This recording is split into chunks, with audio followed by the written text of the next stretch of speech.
Welcome to Property Talk from Louise's Lounge. My name's Louise Heatley and I'm owner and managing director of Exclusive Links Real Estate. With over 16 years in the industry, I know a few things and I know a few people. And through our podcast series, it's an opportunity for us to give you some insights into the Dubai real estate market, also discuss some interesting topics, have some guest attendees, and it's an opportunity for you to meet some of the team.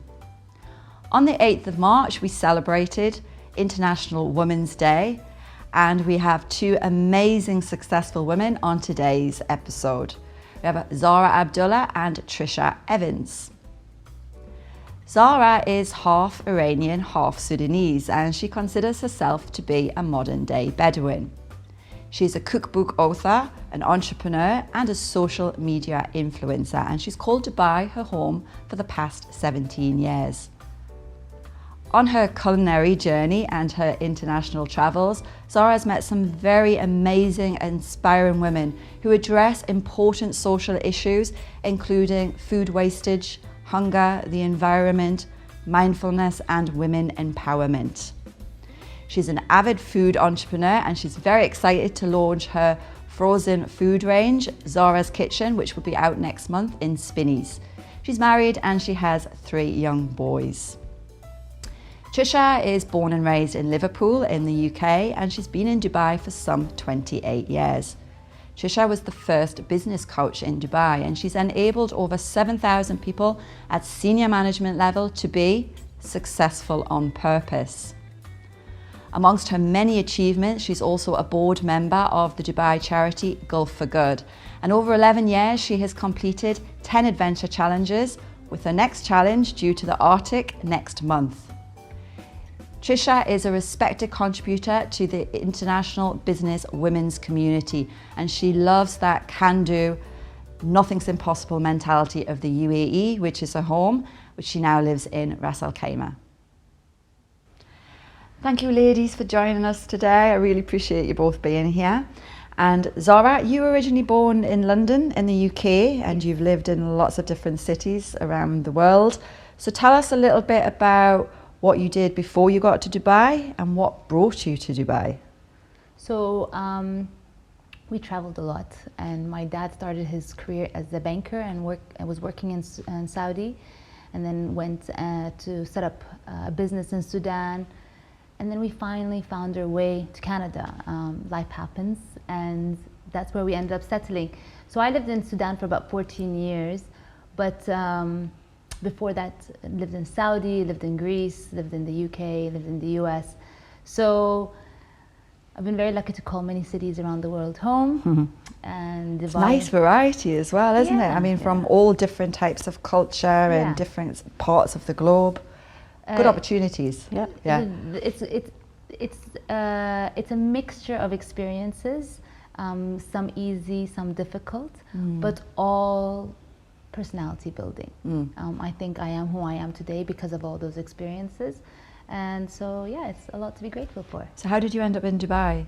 You came from Canada and you moved to Dubai? I missed living in the Middle East, and I needed to live in a city where it was that nice balance of East and West. I don't think I could be in a very Eastern country, and I don't think I could be in a very Western country. Ticks all the boxes for you. Yeah, and this is the only place that I can say really feels like home, and is the only place where I say I really feel like I belong. So I'm very happy. So you're settled, you're staying here for a long time. Tricia, 28 years. I thought I was long. I think I've done 26, 27. But yeah, 28 years in Dubai. So you must have had a lot of highlights, personally, professionally. So tell us about some of those. Well, Dubai's been great. It's been a privilege being here, really. I came to join my partner at the time, married, had a child. So husband didn't last, but Dubai definitely did. So that was a good thing in some ways. But it's just been great. I love the can-do mentality of this. A bit like you said, I love the balance of East and West. I particularly like the multicultural side of it as well, and that that's fantastic. And it's just been a great place to raise a child. So I've got a daughter who's 24 now. And we were just talking about her. So what does she do? She's a professional skydiver. And what did you tell us? Yes, You're going I will definitely do a jump at some stage with it. But we've got that on camera now, so Tricia has to do the jump out of the plane. Intention out to the universe. Yes. Well, she's done about 800 jumps so far. Wow. She's 24. But I don't know if I would be more scared with somebody I know. well, it'd make a hell of a profile photo for social media, wouldn't it? Mum and daughter, you know, jumping out of the that'd plane. be amazing. You have to do that. Yeah, but that's great. And I think raising her here, you know, there's so many opportunities. She's a classic third culture kid, you know, raised outside the home culture of either of the parents, so that's really cool. I'm a business coach, and I was the first coach in the Middle East, actually, and that's been fantastic. So in any one week, I'll be dealing with, I don't know, 20 different nationalities, and it's just a privilege. I go home and it's really weird. It sort of feels too samey, you know, and a sort of group thing. But I love the international scale of it. So Dubai's been great. And the whole thing that nothing's impossible. The business coach, you said you were the first business coach. Yeah. And there's this preconception that women may not do as well in the country, which I know we're squashing all of the time. But to be the first business coach and a woman, was there challenges?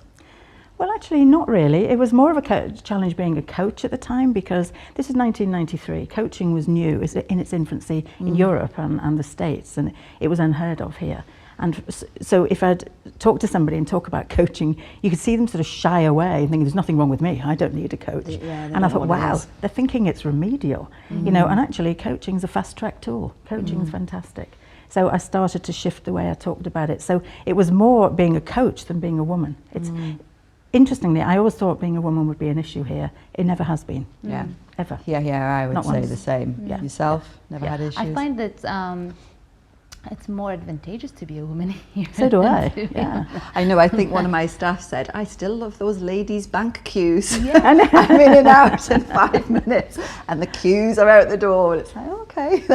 I mean, when my husband wants stuff done, he's like, hey, you want to help out? Because he knows everything will be much more faster in execution. And you stand out. If it's a room full of guys and it's one or two women, you stand out. It's like the minority in any situation stands out, you know. But I think I've always used it. It's why I wear bright colours as well. It's a bit of a statement thing. Absolutely, power. Yeah, it's just, but it's sort of notice, you know. So you'll always remember. Oh, I remember that woman. You know, whatever. Yeah. And you always feel like you're part of a community. Totally. I mean, people are always helpful here. I mean, you hear about the British expat groups. If someone's traveling back home, there's always going to be a volunteer who's going to help, you know, with the whole journey. If someone sees a child, you know, flustered, someone will always come in and help the mom because they know she's maybe busy with a pram. People are helpful, and these are the little details that I love about the city. I mean, I remember one time traveling back to Canada, and I was with 3 little toddlers, and I needed someone to help me because I had a little baby on a baby carrier. I just need someone to help me put a suitcase up, and there were no volunteers. Whereas here, I would never even need to ask. People would just volunteer. Yeah, you know they're just going to come to your aid, and in another country you'd be looking around going, help, help. Yeah. And I love that about No, me too. We've actually discussed that in lots of episodes, and everybody who's come on is very of the same opinion. We're all there to support each other, like you ladies are coming on my podcast today. But when we talk about achieving things in life, everybody would love to be successful. But Zahra, how did you take your creative passion, which is obviously food, how did you take what you were passionate about and actually turn it into a business? I stumbled into this business by mistake. She doesn't mind saying. I you know that after my 3rd child, I was diagnosed with cancer, and so I went down to a very deep little rabbit hole, which I was in denial of, and I had the support of the female friend, like my female friends were the ones who kind of pulled me out. Your sisters? Actually, it was someone that should not have been a friend. Who's that? Do I know? No, she's a friend that life circumstances should not have made us want to be very close with each other, but our bond of you know, that maternal instinct, that feminine instinct, that's need to help each other, the energy to be kind towards each other was so much stronger than all of the baggage that should have or could have been carried through. And she is actually my biggest cheerleader. She's a friend that helped me how to dream, define my dreams. I think a lot of people want to achieve things and they all know what they don't want, but they don't know what they want. Yeah. And so when you actually take a moment, and she guided me on how to take that moment, to sit down and reflect on what I wanted. Because once I decided what I wanted, executing it was easy, but knowing what I wanted was very hard. So I was very blessed to have a friend who guided me achieve you know, my potential in my career, but also like little minor goals, like completing a 10K run, which I never would have in a million years thought I could do. And Did you do that? I did. Well done. She ran with me. I think anyone that runs is mad. Well done. I ran 10K, she ran 15K because she was so bored running at my pace that she'd go extra kilometer and jump back. She's your biggest cheerleader. Yeah. And it's lovely, I think, women supporting women. Yeah. You know, I saw a quote, I think, on Facebook where it says, you know, women supporting women are a different breed. Yeah. You know, when they've got each other's backs and they Yeah. cheer people Yeah. on, and it helps you achieve. And just to add to that, I grew up when I was working in the corporate world, hearing a lot of women saying, oh, just be careful about having a female boss, be careful about having a female colleague. There was this assumed implication that they're going to be backstabbing, catty. But I've actually found woman energy amazing. Yeah. I've never felt that. I've always felt the positive. And I You've think kept it's the right people perspective. around you, I think, isn't And it? perspective. If you Yeah. want to see someone as that, you will get that. But if you want to see someone as good and positive, that they will be that. They will live up to your expectations. So her assistance, her support, her cheerleading made you realise you love cooking, you love food, and how did you take that initial idea and create, or at least start the business you've got now? She reminded me to dream because I forgot how to dream. And I Important. Yeah. Yeah. And I dreamt different dreams before I actually my sister and my husband are actually the ones who said, you know what, you love food, just Home in on one thing. build on it, go on it. And people get attracted to positive energy. And so when I was doing something, I was flowing. When I was in movement, it brought in, I mean, look at yourself, like with your podcasts, you were in flow, you're in movement, and you went from inviting to people asking to be part of because they want to be part of that energy. Yeah, and it all just comes and connects together then. Yeah. And what about you, Tricia? I mean, you business coaching in Dubai. You did that in the UK, or was it something you were particularly passionate about and went, I want to get out and help people? I was trained in UK as a coach, and it was one of the few things that really blew my mind. And a bit like Zahra was just saying, with this sort of mentor, this friend who sort of helped you think about your dreams. I mean, my tagline is be successful on purpose. Like, don't guess. Don't guess. Don't do the same old stuff if it's not working. Stop, think, focus. And a bit like you said, get clear where you're starting from. Start to, what is the dream? And then once they're clear, it's quite straightforward to get there. And that's exactly what I do as a coach. And I do it with individuals and I do it with teams. And when I was trained up as a coach in UK, it blew my mind that actually it's not about teaching stuff. It's about creating a space to help people feel safe and to think and to dream. And I think I really do help people realise dreams, and I'm told that a lot. And it's really important. It's really important. Yeah. And it's so I've loved that. That was a really, really inspirational moment for me when I realised, wow, this is my thing. This is what I want to do. Yeah, when your world is bigger than your own, because you are really contributing to other people's lives and successing. I mean, hugely gratifying for you. Yeah. I always remember thinking, when I set up exclusive links, what it would be like now sitting on couches doing podcasts. I would have probably ran a mile, but I was passionate about property, passionate about people, and you just take one step at a time. You know the end goal.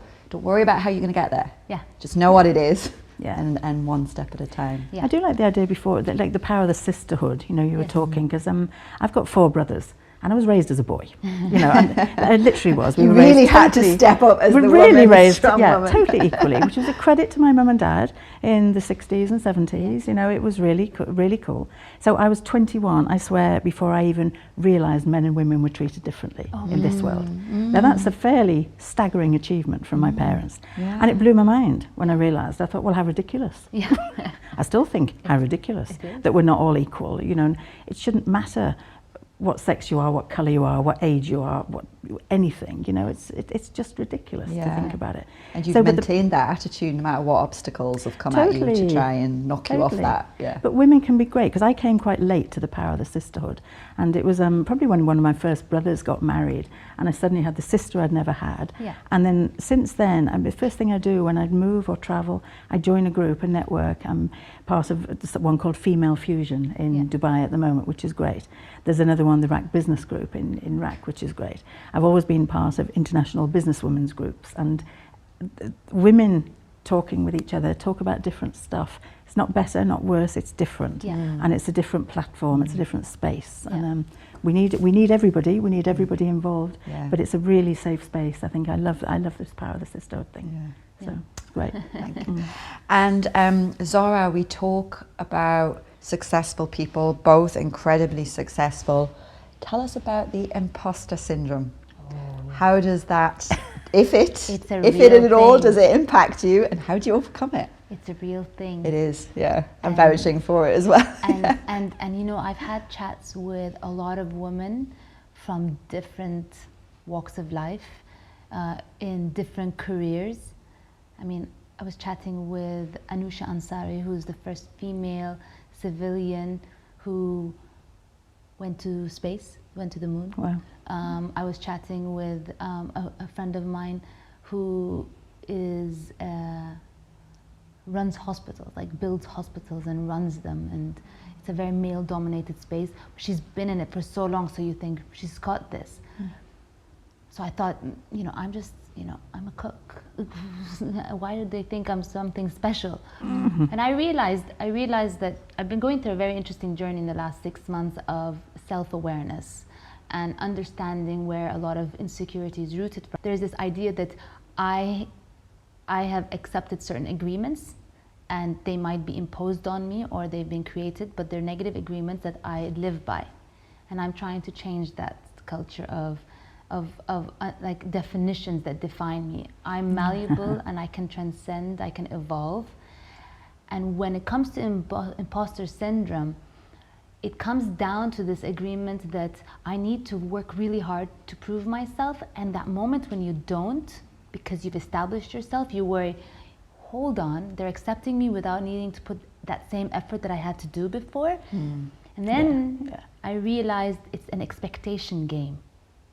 What if they meet the real me? Because they see me behind the screen, and what if they meet the real me and they're like, she's not as amazing as she comes across, or she's not that nice, she seems really nice, but you know, I can have a bad day and I can be a bit, you know, impatient or whatever. That's me on that day, but that doesn't mean the core of me is not the same. So I think when I've accepted, I don't need to worry about meeting others people's expectations. And the moment I set my own expectations, and as long as I'm accountable to myself, that's when I can quell that feeling of an imposter syndrome. And it's been like hard work for the last 6 months, and I've just I just got that light bulb aha moment. Just clicked with you, and you went, right, this is it. But it's a real thing. Yeah. Do you ever feel that? Do you ever get that? I mean, I have times as well where there is insecurity on decisions made, and I always say, just follow the gut. Yeah. You know, block everything else out, just go with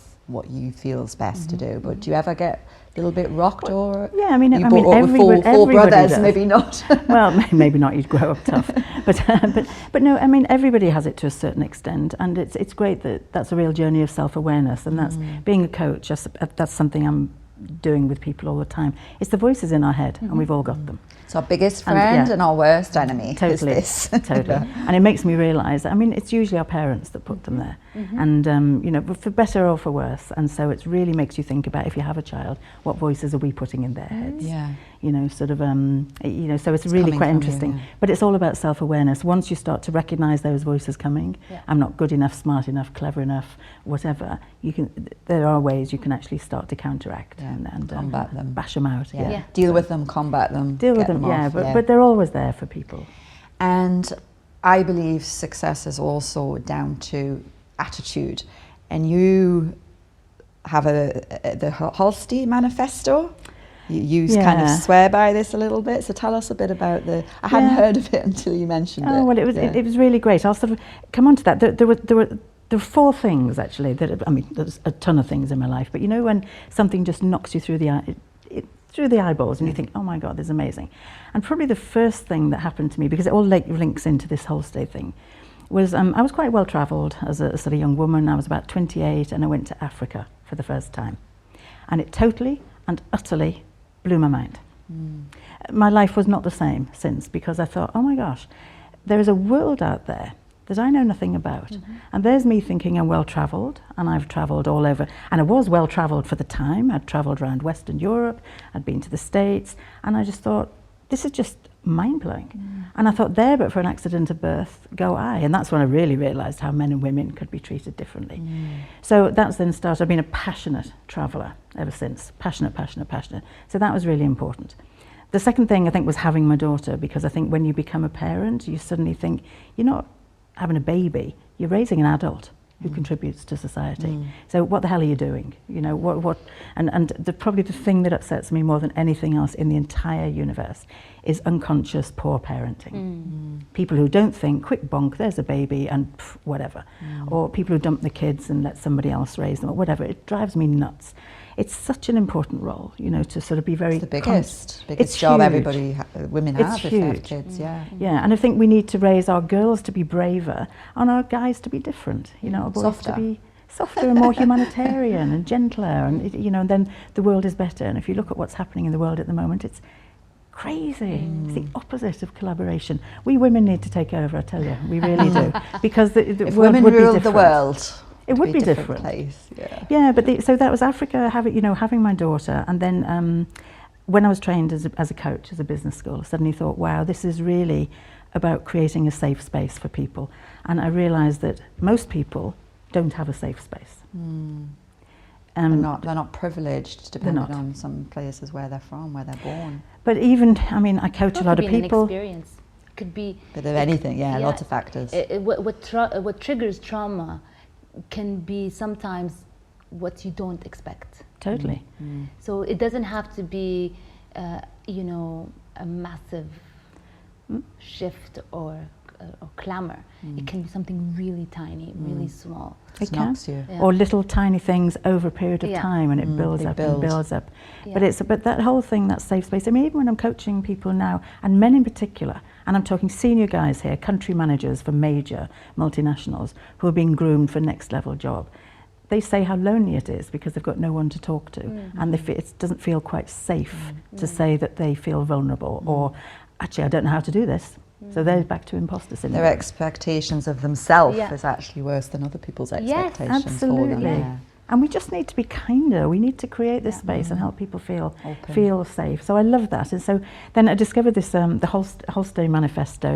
Again, sometimes it's, got it here actually, and I've got it as a big poster up at home. Up on the wall. Look at it, read it. Yeah, I've given it to every single one of what I call my young gang. Well, I've got it now as well, so I I'll know. share it with you, Zahra. Yeah, it's my niece's. I have a Facebook picture. Do you have this? I'll just say it really quickly. It's all beautifully done. It's a massive big thing like this. I've given it to every single one of my young gang, my daughter, my nieces, my nephews, my godchildren, kids. Literally, must have given out about 100. This is your life. Do what you love and do it often. Great. If you don't like something, change it. Yeah. Love that. If you don't like a job, quit. Love that one. If you don't have enough time, stop watching TV. Yeah, it's really cool. If you're looking for the love of your life, stop. They'll be waiting for you when you start doing things you love. See, that's really cool, isn't it? Stop overanalyzing. Life's simple. It's so true. We make it complicated. We make it so complicated. It's nuts. Yeah, all emotions are beautiful. Yeah. That's really cool. And our emotions tell us things. People you know, are afraid of experiencing emotions. Yeah, no matter what they Totally. are, they're learning. Or seen as weakness, or you know, whatever. Whereas it's nuts. When you eat, appreciate every last bite. I like that one. And then this is probably my favourite. Open your mind, arms and heart to new things and people. We're united in our differences. I really like that. And so ask the next person you see what their passion is, you know, and share your inspiring dream with them. And then suddenly your conversations at a totally different level. You know, it's not just superficial stuff. And then travel often. Getting lost will help you find yourself. Some opportunities only come once. Seize them. That's important too. And life's about the people you meet, the things you create with them. So go out and start creating. Life's short, live your dream and share your passion. I love that. And so that's all over the place, and I feel as though I live that. Life is short. So. You've got to think about it as well. We get so tied up in day-to-day things. We kind of lose it, and it's kind of just start your day, read it, think, and get out there and do it, That's why I love travel, because if you're up a mountain, like I was up in the mountains of Razzakama yesterday, and you realise you're so small.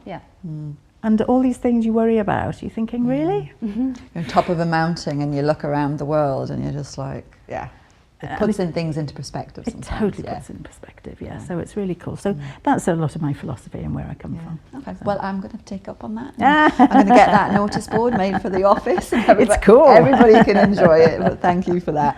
And Zahra, going back to the food industry, like real estate, hugely competitive, I'm sure. What you've done, how do you stay authentic in such competitive? I have to say,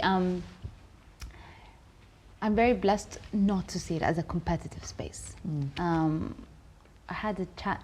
I'm one of the few original bloggers there were a handful of us, and we started off and we set the tone of the space, and we created opportunities where we didn't even think what there was.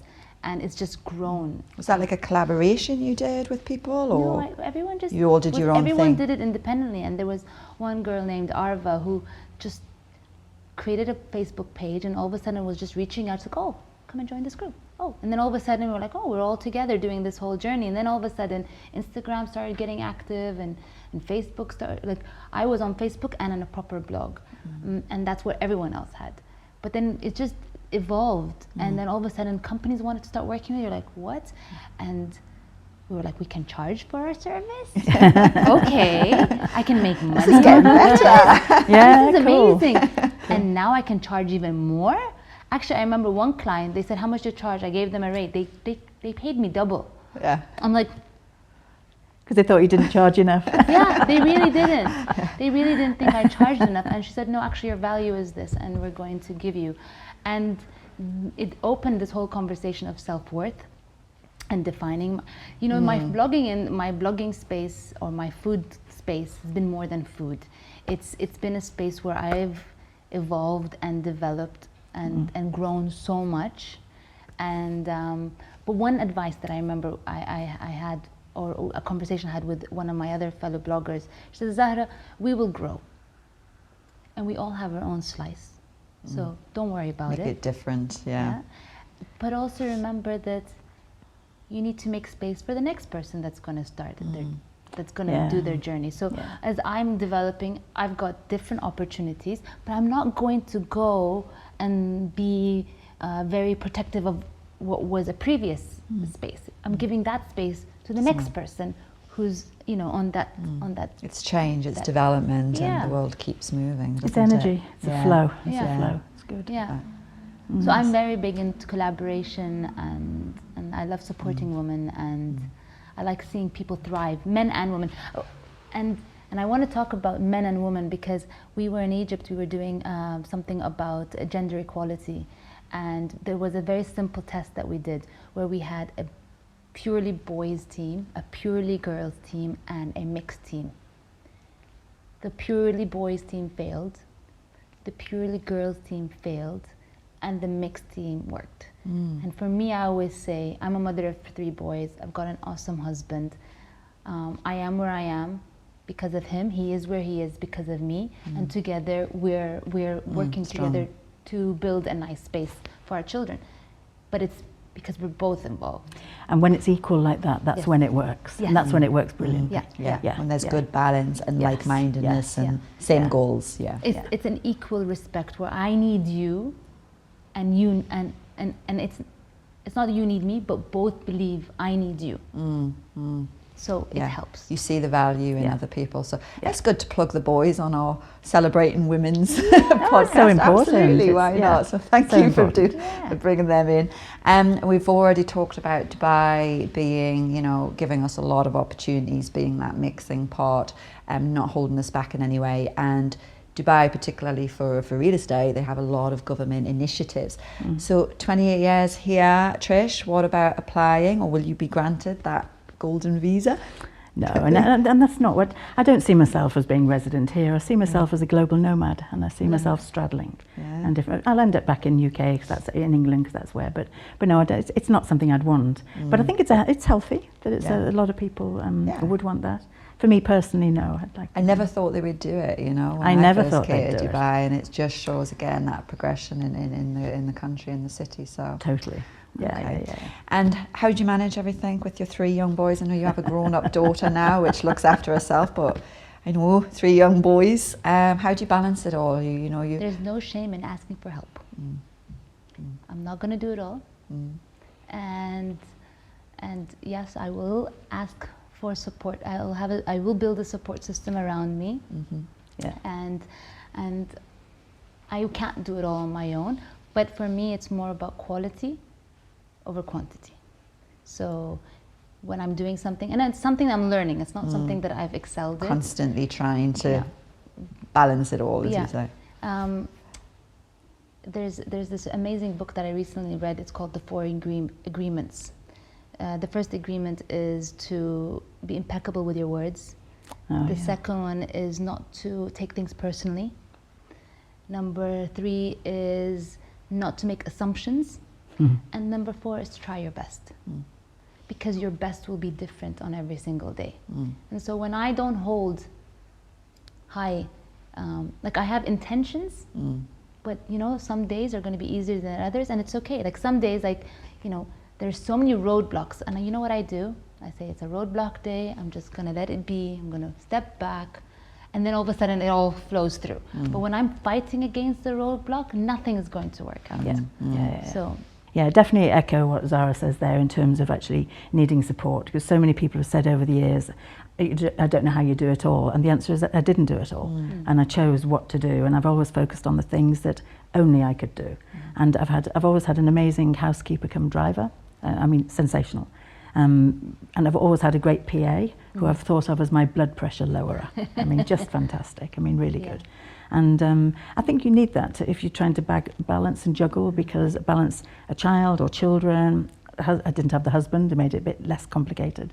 But trying to juggle everything, and you in the middle of it all. And I think women are usually the anchors for a family, so we enable everything to happen. So we enable everyone else. And I think it's really important to have support.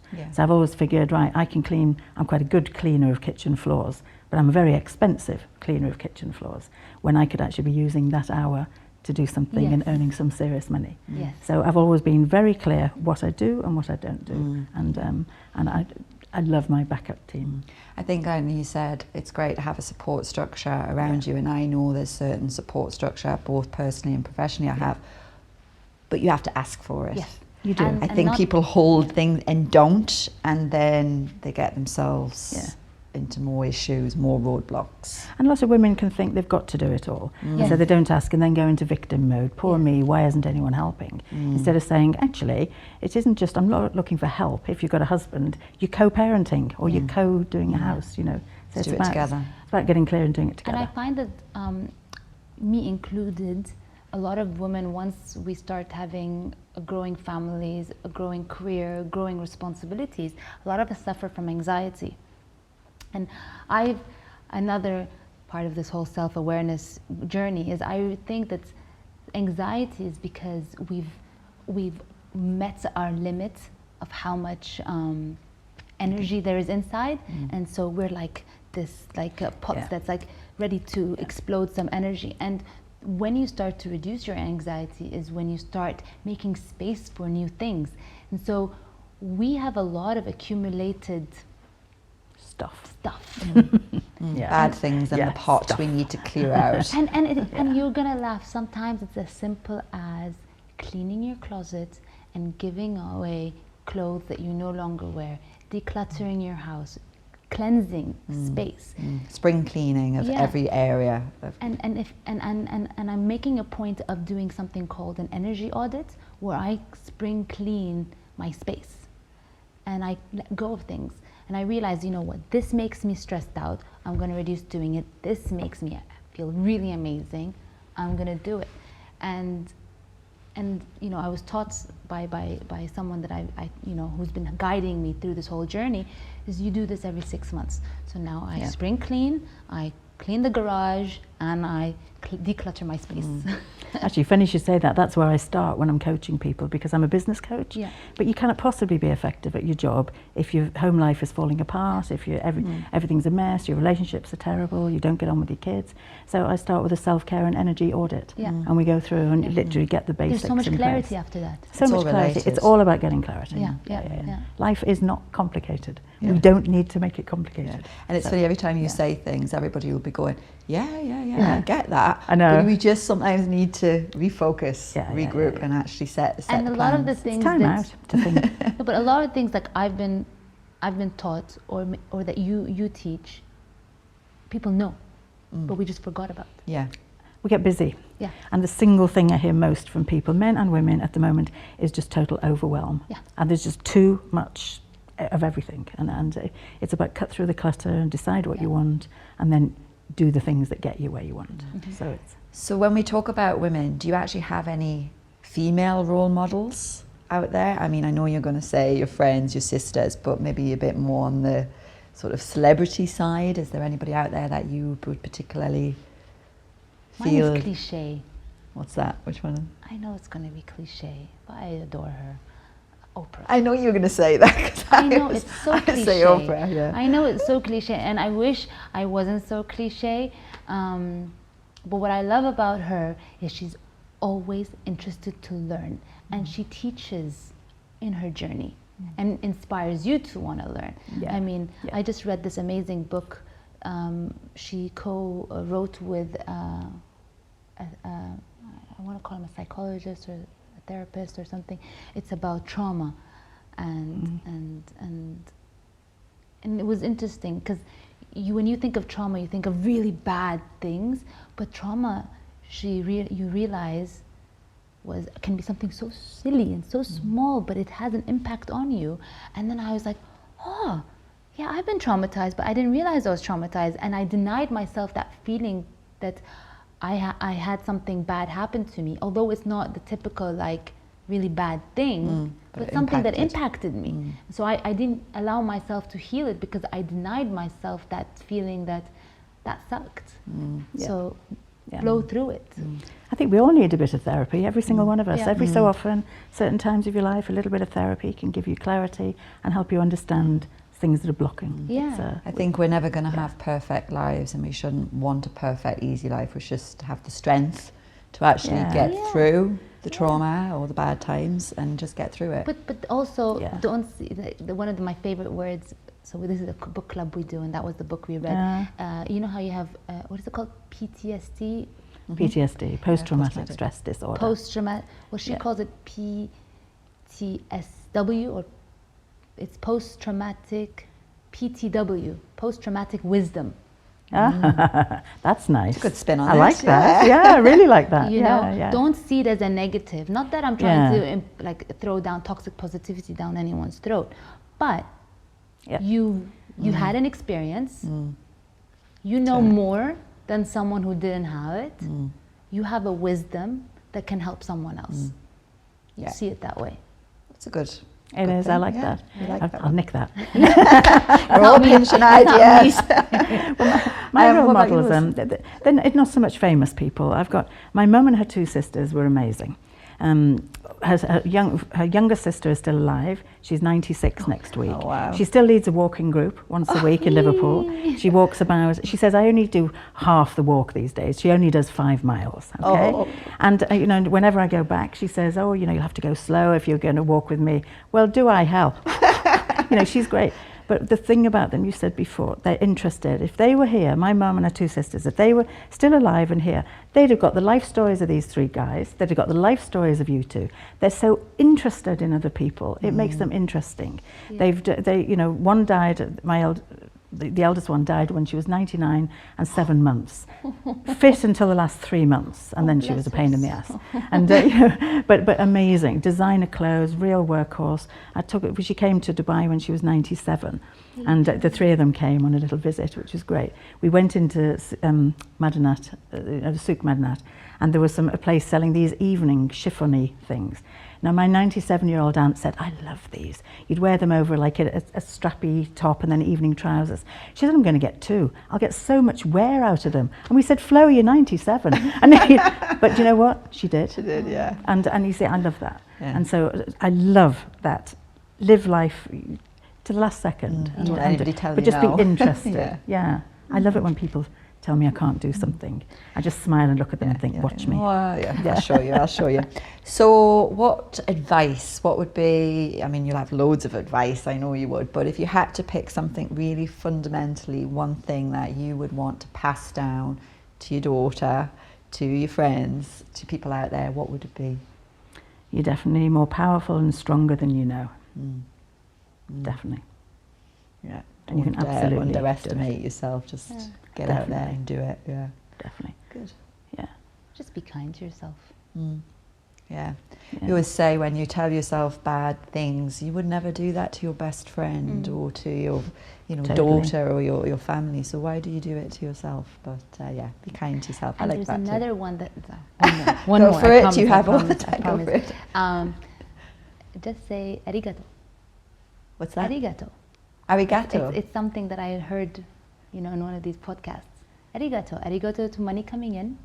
Arigato to money going out, because you're helping someone else. You're helping someone. Arigato for everything. Arigato. Arigato for my kid. Even when my kid. So you make it suit lots of situations. Yeah. So you know, everything that happens, arigato, thank you. There's something that comes, there's a lesson that I will not know at that moment. Yeah. And you know what? Just let it be. Arigato. It'll come back around. And you'll understand it. So.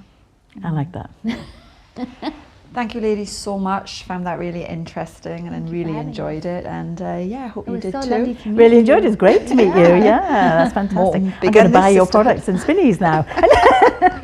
It's nice. I did order it. I think it was from Zomato once as well. Yeah, I ordered your beetroot kebab for the vegetarian. So thank you for the vegetarian range as well. That was the Cloud Kitchen. It's no longer live, but it's next up. Next out there will be out there. You're going to have vegetarian? There's vegetarian. There are a couple, but I'm working on building. So the first series of products are very Ramadan oriented, but then the next products that we're developing are going to be more which is apt for Ramadan. Do you know Sally Prosser? Yes. Yeah. She was one of the. I assume so. She'd be one of the food bloggers Yeah, with you. yeah. She's a good friend. Yeah. Small world. Yeah. All come together. Yeah. Thank you again, ladies. Okay. Thank you, guys. Thanks for having us. Thank you for tuning in to Property Talk from Louise's Lounge. Hope you've enjoyed today's chat. And like always, please keep coming your suggestions to what we would like us to discuss and your feedback or comments, and hope to tune in again soon. Thank you.